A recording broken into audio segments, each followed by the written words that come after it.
माजबाद बियाब दुलाय बाथौ गौथुमनि बेन्दोङाव थानाय बे महिलापारा गामियाव जों दंफैयो आरो बे महिलापारा गामियाव जोङो बाथौ बिमुसान जानानै दिनैनि बे जा मोनसे गोजोनथाव खौरां गोजोनथाव दोरोङारि आसार खान्थिनि जा खौरां बेखौ जोङो बाथौ बिमुसान जानाय फोसावनो सानदों आरो जोंनि बाथौ बिमुसारनि केमेरा पार्सन दिनेश बसुमतारिया जोंनि मोनफ्रोमबो नुथायखौ दिन्थिफुंबाय थानाय जादों आरो नोंथांमोना नुनो मोन्दों आरो बे समावहाय महिलापारा गामियाव दिनै 14 न'खरा बाथौ धोरोमनि दोरोङारि आसार खान्थिजों जाबायदि मोनसे लोब लोब फैनानै बे समावहाय बिथांमोननि बे 14 न'खरनि दुलाराय माजबाद बियाबनि सामलायनायावहाय आर'जनि हाबाफारिया सोलिबाय थादों आरो बे आर'जनि गेजेरावनो बे समावहाय जाबायदि मोनसे थासारि बे गामियाव सोलिदों आरो बे गामिनि गामि सामलाय आफादनि आफादगिरि मानगोनां कातिराम दैमारि बिथांनि न'खराव सिजौ गायनाय हाबाफारिया बे समाव सोलिबाय थादों आरो बे समावहाय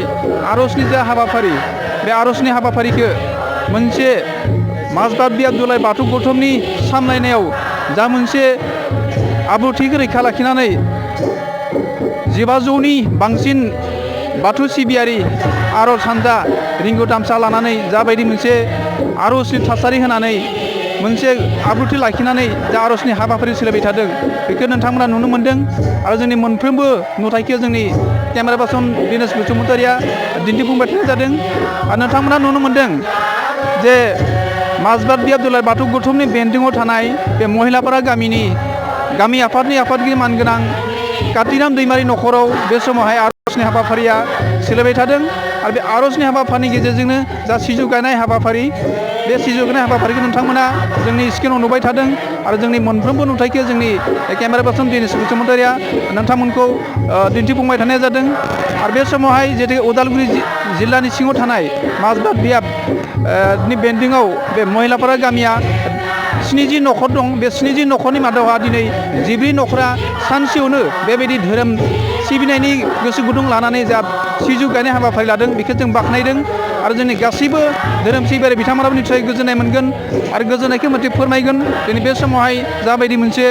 दोरोङारि आसार खान्थिनि बे हारिमुनि थासारिखौ मोनसे मान होनानै बे माजबाद बियाबनि बेन्दोङाव थानाय महिलापारा गामिनि बे कातिराम दैमारि न'खराव जा सिजौ गायनाय हाबाफारिनि गेजेरजों आर'जनि जा मोनसे हाबाफारि सोलिबाय थादों बे आर'जनि हाबाफारिया नोंथांमोना स्क्रिनाव नुदों आरो जोंनि केमेरा पार्सन दिनेश बसुमतारिया नोंथांमोनखौ दिन्थिफुंबाय थानाय जादों आरो बे समाव माजबाद बियाबनि गासैबो गामिनिफ्राय फैनानै लोब लोब फैनानै बे हाबाफारिखौ खालामबाय थानाय जादों बे समाव नोंथांमोना नुनो मोनबाय जोंनि केमेरा पार्सन दिनेश बसुमतारिनि दिन्थिफुंनाय